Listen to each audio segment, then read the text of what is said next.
السلام علیکم ورحمۃ اللہ وبرکاتہ۔ بسم اللہ الرحمن الرحیم۔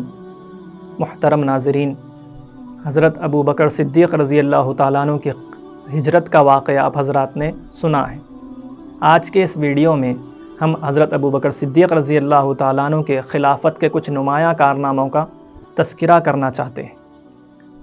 نبی کریم صلی اللہ علیہ وسلم کی مدنی 10 سالہ زندگی، 19 غزوات، سرایا وغیرہ میں ہر موقع پر حضرت ابو بکر صدیق رضی اللہ تعالیٰ عنہ آپ کے ساتھ کھڑے ہیں۔ آخری نبی کی مزاج و مساق، آپ کی طبیعت، نیچر سے سب سے زیادہ واقف بھی حضرت ابو بکر صدیق رضی اللہ تعالیٰ عنہ ہیں۔ نبی کریم صلی اللہ علیہ وسلم سے کہ دنیا سے پردہ فرماتے ہی امت مسلمہ، عالم اسلام پر گویا مصیبتوں کے، فتنوں کے پہاڑ ٹوٹ پڑے۔ سب سے پہلا مسئلہ آپ صلی اللہ علیہ وسلم کی نماز جنازہ اور تدفین کا تھا۔ اس سے پہلے مسئلہ تھا عالم اسلام کو سنبھالنے کا، کہ امت میں سے کئی لوگ اس وقت ایسے ہو گئے تھے جو اس بات کو ماننے ہی کے لیے تیار نہیں تھے کہ آپ صلی اللہ علیہ وسلم دنیا سے پردہ فرما چکے۔ حضرت ابو بکر صدیق رضی اللہ تعالیٰ عنہ آگے بڑھتے ہیں اور آیت کریمہ پڑھتے ہیں، وما محمد الا رسول قد خلت من قبلہ الرسل، کہ المحمد بھی اللہ کے ایک رسول تھے، اس سے پہلے بھی رسول گزر چکے ہیں۔ صحابہ کرام کہتے ہیں، اس کے بعد آپ نے اور کچھ تقریر بھی فرمائی۔ صحابہ کرام کہتے ہیں کہ ایسا محسوس ہوا کہ آیت گویا آج ہی نازل ہوئی۔ آپ رضی اللہ تعالیٰ عنہ نے حضرت عمر رضی اللہ تعالیٰ عنہ اور ابو عبیدہ بن جراح رضی اللہ تعالیٰ عنہ کو خلیفہ کے طور پر منتخب کرنے کا مشورہ دیا۔ حضرت عمر رضی اللہ تعالیٰ عنہ آگے بڑھ کر ابو بکر رضی اللہ تعالیٰ عنہ ہی کے ہاتھ پر بیعت فرمائے اور فرمایا کہ سب سے زیادہ مستحق اور سب سے زیادہ متقی اور پرہیزگار آپ ہی ہیں اور آپ ہی کے خلیفہ بننا چاہیے۔ اس کے بعد ایک انصاری صحابی بھی آگے بڑھ کر بیعت فرمائے۔ اس کے بعد تمام امت نے آپ کے ہاتھ پر بیعت فرمائی۔ ویسے نبی کریم صلی اللہ علیہ وسلم نے اسلام کی سب سے اہم ترین عبادت نماز کی جگہ پر آپ کو کھڑا کر اور آپ کو امام بنا کر اپنی جگہ پر کھڑا کر کے اپنی پسندیدہ خلیفہ بننے والی شخصیت کی طرف اشارہ فرما دیا تھا۔ اور بھی کئی روایتیں اور احادیث اس سلسلے میں ملتے ہیں کہ نبی کریم صلی اللہ علیہ وسلم نے باضابطہ حضرت ابو بکر صدیق رضی اللہ تعالیٰ عنہ کو خلیفہ منتخب کرنے کی طرف اشارہ فرمایا تھا۔ اور بعد کے واقعات، اب مسئلہ تھا نماز اور عبادت کے بعد معاملات کا، تمام امت مسلمہ نے یعنی صحابہ کرام نے متفقہ طور پر آپ رضی اللہ تعالیٰ عنہ کو خلیفہ منتخب کر لیا، اور بعد کے واقعات نے اس انتخاب کو صحیح اور درست بھی قرار دیا۔ اور یہ بات بھی پتہ چل گئی کہ قرآن و سنت میں جس خلیفہ کی اور جس وعدے خلافت کیا گیا تھا، اس کے تمام اشارات حضرت ابو بکر صدیق رضی اللہ تعالیٰ عنہ کے اندر پائے جاتے ہیں۔ اب جب خلیفہ کا انتخاب ہو گیا، اب مسئلہ تھا نماز جنازہ اور تدفین کا۔ اب خلیفہ کا انتخاب پہلے اس لیے کیا گیا کیونکہ یہ چیزوں کا انتخاب یعنی نماز جنازہ کون پڑھائے گا اور تدفین کہاں ہوگی، یہ بات بھی عمل پیرا ہونے کے لیے کسی کا حکم ضروری تھا، اس لیے خلیفہ کا انتخاب پہلے کیا گیا۔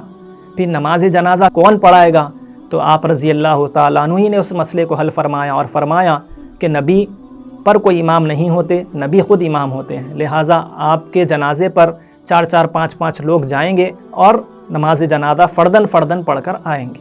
یہی کیا گیا۔ اب تدفین کہاں ہوگی، آپ رضی اللہ تعالیٰ عنہ نے یہ بیان کیا کہ نبی کریم صلی اللہ علیہ وسلم نے فرمایا تھا کہ نبی کی وفات جہاں ہوتی ہے، نبی کی روح جہاں قبض کی جاتی ہے، وہیں ان کا مدفن ہوتا ہے، وہیں ان کی تدفین کی جاتی ہے۔ اسی لیے حضرت عائشہ رضی اللہ تعالیٰ عنہ کے حجرے میں آپ صلی اللہ علیہ وسلم کو دفن کیا گیا۔ یہ دو اہم مسئلے ختم ہو گئے۔ آپ رضی اللہ تعالیٰ عنہ کی دور اندیشی سے، تدبر سے یہ مسئلے ختم ہوئے۔ اب اہم مسئلے تھے چار لوگ تھے، 4 قسم کے لوگ تھے، 4 قسم کے لشکر بھیجنا تھا۔ پہلا تھا وہ کچھ آپ صلی اللہ علیہ وسلم کی وفات کا قصہ جیسے ہی مشہور ہوا، کچھ لوگوں نے دعوی نبوت کیا، جیسے مسیلمہ کذاب ہے، اسود عنسی ہے، سجا نامی عورت ہے، اور ان لوگوں کے ان قبیلے بھی ان کے ساتھ مرتد ہو گئے۔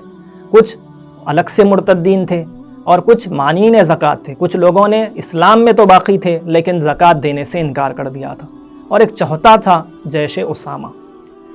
اس کا قصہ یہ ہے کہ نبی کریم صلی اللہ علیہ وسلم نے اپنی زندگی ہی میں حضرت زید بن حارثہ رضی اللہ تعالیٰ عنہ کو شام کی طرف ایک لشکر دے کر بھیجا تھا، جس میں آپ رضی اللہ تعالیٰ عنہ شہید ہو گئے تھے۔ تو نبی کریم صلی اللہ علیہ وسلم نے زید بن حارثہ رضی اللہ تعالیٰ عنہ کی شہادت کا بدلہ لینے کے لیے اسامہ بن زید رضی اللہ تعالیٰ عنہ کی امارت میں ایک دوسرا لشکر بھیجنے کا حکم دیا تھا۔ اسی دوران نبی کریم صلی اللہ علیہ وسلم کا مرض الوفات شروع ہو گیا۔ اسی میں صحابہ اور تمام لوگ لگے ہوئے تھے، لیکن نبی کریم صلی اللہ علیہ وسلم نے حکم دے دیا تھا۔ اب جیسے ہی آپ پردہ فرمائیں اور امارت اور خلیفہ منتخب ایک شخص ہو گئے، تو اب کام تھا جیش اسامہ کو شام کی طرف بھیجنے کا۔ تو گویا 4 لشکروں کی ضرورت تھی جو مختلف جگہوں پر بھیجنا تھا۔ اب لشکر اسی وقت بھیجا جائے یا نہ بھیجا جائے، تو عام طور پر صحابہ کا یہ رجحان تھا کہ مصلحت کا تقاضا یہ ہے، چونکہ امت مسلمہ کے اندرون میں آپس میں ہی ابھی فتنے پھیلے ہوئے ہیں، تو دور کی طرف دور لشکر نہ بھیجا جائے۔ خود حضرت علی رضی اللہ تعالیٰ عنہ، حضرت عمر رضی اللہ تعالیٰ عنہ کی پوزیشن بھی یہی تھی، موقف بھی یہی تھا کہ لشکر ابھی بھیجنا مصلحت کے خلاف ہے۔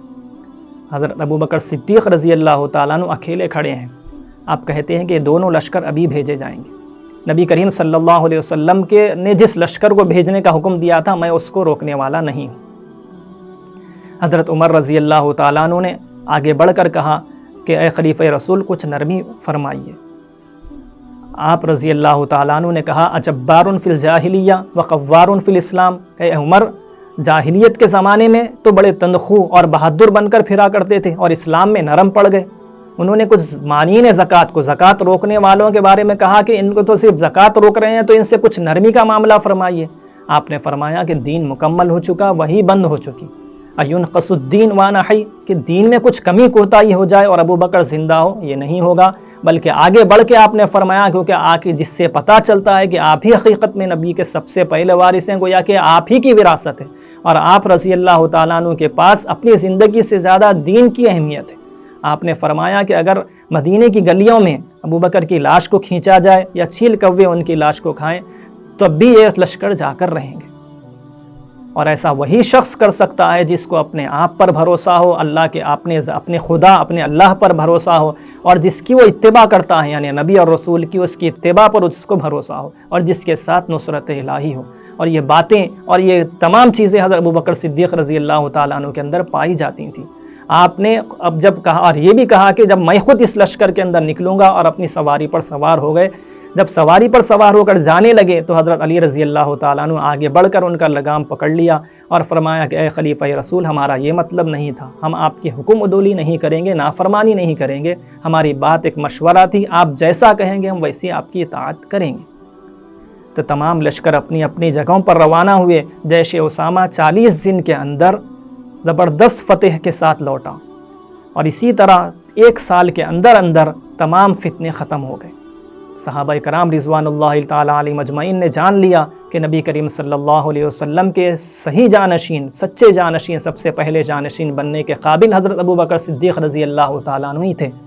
جو وعدے اللہ تبارک و تعالیٰ نے کیے تھے خلافت کے اور زمین پر حکومت دینے کے، وہ سب سے زیادہ مستحق اور سب سے پہلے مستحق ابوبکر صدیق رضی اللہ تعالیٰ عنہ ہی اس پر ہوتے تھے۔ بلکہ حضرت ابو ہریرہ رضی اللہ تعالیٰ عنہ فرماتے ہیں، قام فی الردۃ مقام الانبیاء، مرتدین کے مسئلے میں آپ انبیاء کے مقام پر کھڑے تھے، یعنی جس زور و شور کے ساتھ اور جس مضبوطی کے ساتھ لوگوں کی مخالفت کی پرواہ کیے ہوئے، جس بات کو صحیح سمجھا اس پر ڈٹ کر آپ نے اس کام کو مکمل کیا۔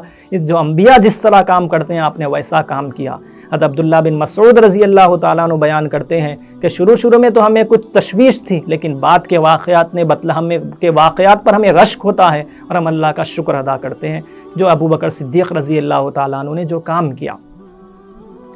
اب یہ تمام کام ہونے کے بعد حضرت ابوبکر صدیق رضی اللہ تعالیٰ عنہ کے حصے میں ایک بڑا کام جو ہم نے جمع کیا ہے، اس میں یہ ہے کہ قرآن مجید کو جمع کرنا تو بڑے لمبے طور پر ہوا ہے، اور کئی درجوں میں اس کو جمع کیا گیا، اس کو مختلف حصوں میں مصاحف کے طور پر جمع کیا گیا۔ سب سے پہلا کام اس میں جو ہوا کہ قرآن جو مختلف صحابہ کے پاس کچھ حصے تھے، سب کے پاس کسی کے پاس بھی ایک کمپلیٹ قرآن نہیں تھا، حضرت ابوبکر صدیق رضی اللہ تعالیٰ عنہ نے سب سے پہلے ایک مکمل قرآن ایک جگہ جمع فرمایا۔ محترم ناظرین، بہت ہی مختصر سا وقت آپ کی خلافت کا رہا ہے، 2 سال 3 مہینے 9 دن آپ نے خلافت کی ذمہ داری سنبھالی۔ 63 سال کی عمر میں 31 ہجری کو آپ اس دنیا سے رحلت فرمائے اور اپنے یار غار نبی کریم صلی اللہ علیہ وسلم کے پہلو میں مدفون ہوئے۔ اللہ تبارک و تعالیٰ ہمیں حضرت ابوبکر صدیق رضی اللہ تعالیٰ عنہ کی سیرت کو پڑھنے، سمجھنے اور اس کے مطابق اپنی زندگی کو ڈھالنے کی توفیق عطا فرمائے۔ آخر میں درخواست یہ ہے کہ ویڈیو کو لائک کریں، شیئر کریں اور ہمارے چینل زاد مسلم کو سبسکرائب کریں۔ کسی اور ٹاپک پر کوئی اور ویڈیو بننی چاہیے تو کمنٹ سیکشن میں کمنٹس کر کے ضرور بتلائیں۔ جزاکم اللہ خیرا۔